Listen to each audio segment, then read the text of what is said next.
born with a silver spoon. Think again. From the moment she drew her first breath, this girl was shackled in a stable, forced to live like a beast, all because of a dark curse. As Lyla wept, a putrid, rot-like smell flooded the room, visible as a dark, swirling haze. Rather than a warm embrace, she was met with rejection from her own parents. The servants were straight up horrified, backing away to escape the sickening smell. Everyone lived in fear of the curse of the forest witch, shrouded in darkness, with a stench so foul that everything she touched began to rot. But the true villain is Ariadne. She fabricated those rumors about her sister just to frame herself as the only savior. Before that, the witch had supposedly left a trail of bodies in her wake. Whenever Lyla was spotted near the village, Ariadne was there to incite the mob, making sure her sister stayed an outcast. She'd run back into the safety of the dark trees, the only place that didn't scream at her. In reality, that beast is just Lyla, now grown up and living in a total dump of a cabin during a storm. She sits alone at her wooden table, her dress stained and her hair a tangled mess. She clenches her fist, staring at the few supplies she has left to survive on. Her face is smeared with dirt, the physical toll of years spent in complete isolation. A sudden, heavy knock on the door breaks the silence of the woods. Lyla's heart drops. No one ever comes out this far, especially not in weather like this. She slowly pushes herself back from the table, eyes fixed on the entrance. She cautiously approaches the door, her hands trembling as she prepares for the worst. A tall, handsome man in a soaking wet cloak is standing there. This is Viest, and strangely enough, he doesn't look like he's about to vomit. Lyla just stares at him, completely frozen by the fact that he's still standing there. She's waiting for the moment he realizes what he's breathing in and runs away in disgust. Instead, he just gives her a polite, charming smile like everything is totally normal. Viest steps inside, keeping his eyes locked on her as he speaks. His golden eyes seem to glow in the dim light of the cabin. Panic hits Lyla, and she grabs a heavy gold candlestick, pointing it at him like a weapon. Viest immediately throws his hands up to show he isn't trying to cause any trouble. She doesn't lower the candlestick, keeping a safe distance between them. She lets out a shaky breath, her mind racing to figure out who this guy actually is. He tosses his heavy cloak onto a bench, revealing his expensive-looking clothes. He sits down at a table, looking like he's had a long, rough night in the rain. He runs a hand through his messy hair, looking a bit frustrated with the situation. Lyla hunches over, still wary of his presence while he settles in. The truth is, he isn't nose-blind. To him, she smells like the most divine fragrance on earth. Meanwhile, the lights are on at the Valencia mansion, where things are much more formal. Lord Valencia is hosting Viest for dinner, trying his best to look like a dignified host. The prince sits there looking bored, swirling a glass of red wine. The baron is sweating bullets, clearly terrified of saying the wrong thing to his royal guest. Ariadne is also at the table, dabbing her face with a handkerchief like she's some fragile flower. The three of them go through the motions of a polite, noble dinner party. Later on, Ariadne leads Viest through the dark hallway with a lantern. She starts acting all shy and flustered, trying to get his attention. She leans in close to him, practically touching his chest to show off how delicate she is. Viest just stares down at her, totally unmoved by her desperate attempts to flirt. Viest's gaze is sharp, his orange eyes burning with an intensity that's almost predatory. He looks down with a cold, aristocratic expression, completely unimpressed by the fake family dynamic. A low growl seems to escape him as he turns away, his patience with the Valencias clearly wearing thin. Ariadne stands in the hall, looking absolutely terrified by the sudden, cold shift in his demeanor. Viest stomps past her, his heavy footsteps echoing through the mansion as he makes a quick exit. He runs a hand through his hair,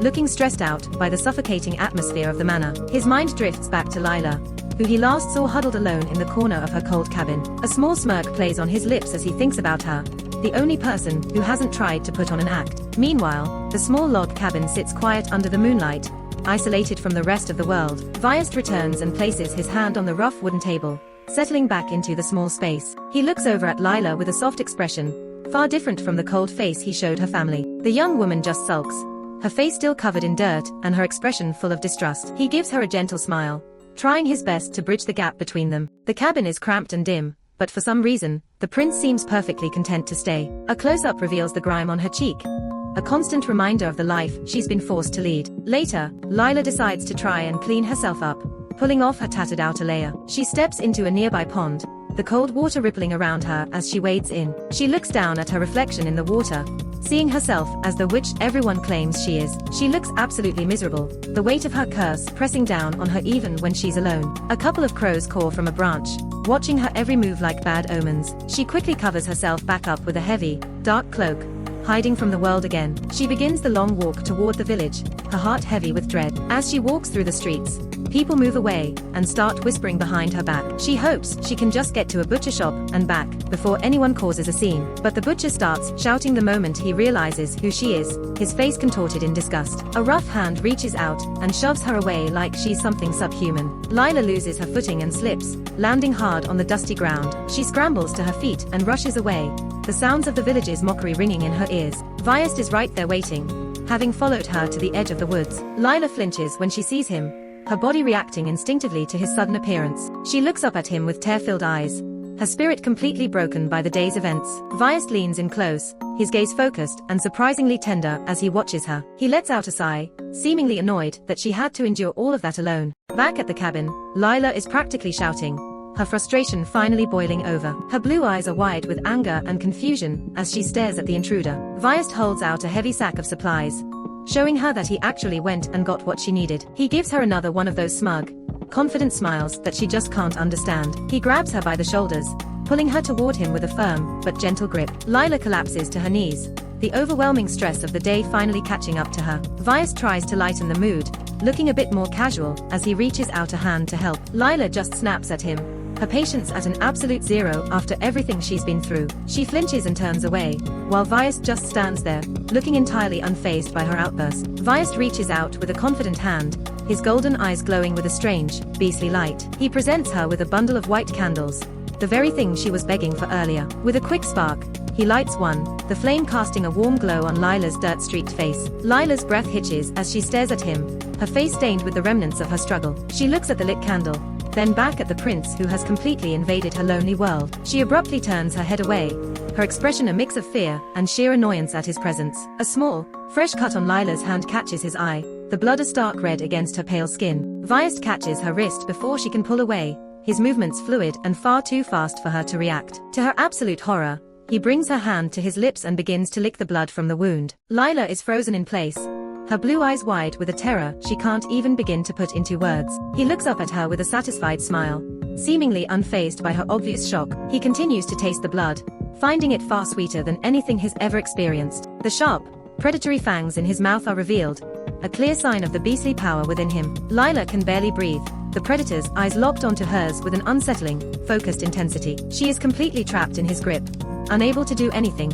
but watch as he claims her wound. He pulls her into a sudden, tight embrace, as if trying to soothe the very fear he just caused. A bright, almost too perfect smile remains on his face while he holds the girl close to his chest. Lyla just stares blankly ahead, her spirit feeling increasingly crushed by his overwhelming presence. Later that night, she sits alone in the dim cabin, the silence weighing heavily on her heart. Her mind is a mess, the events of the day replaying like a nightmare she can't wake up from. Outside, Vyast's horse snorts in the darkness, a reminder that the prince hasn't gone far. Inside, Vyast leans over her chair, his presence filling the tiny room and leaving her no escape. Lyla looks up at him, her eyes reflecting a deep-seated distrust and a growing sense of despair. He licks a stray drop of blood from his finger, his gaze never leaving her for even a second. He reaches out and grabs the fabric of her dress, pulling her back toward him with ease. Lyla lets out a small gasp, her body trembling under the weight of his constant, unwanted attention. The woods are quiet, the only sound being the rhythmic breathing of two people caught in a strange dance.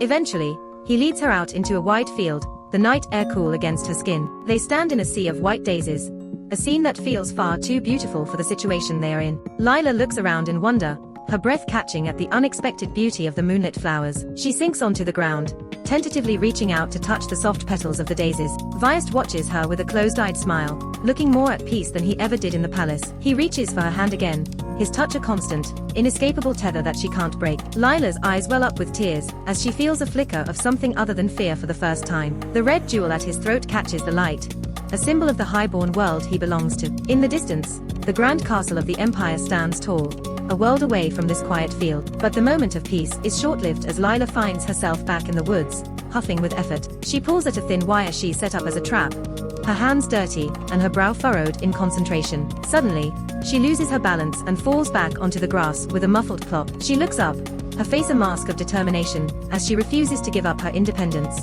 "What do you want from me?" she seems to shout, her voice cracking under the strain. Vyast just looks down at her with that same predatory smirk, tasting the air as if he can still sense her blood. The moment Vyast pridefully sweeps Lyla off her feet, carrying her through the imperial palace, as if she were the most priceless treasure he ever possessed. It is also the moment that Ariadne's saintly crown begins to shatter, the very person who heartlessly pushed Lyla into a living hell just to steal her glory. Back then, even just walking through the village meant listening to people whisper and back away, as if she were a walking play. Can an outcast once shunned like a foul monster truly make the Empire's most brutal prince kneel before her? The mystery of the scent and the villain's downfall are revealed in the full story. Click to witness the most satisfying revenge ever.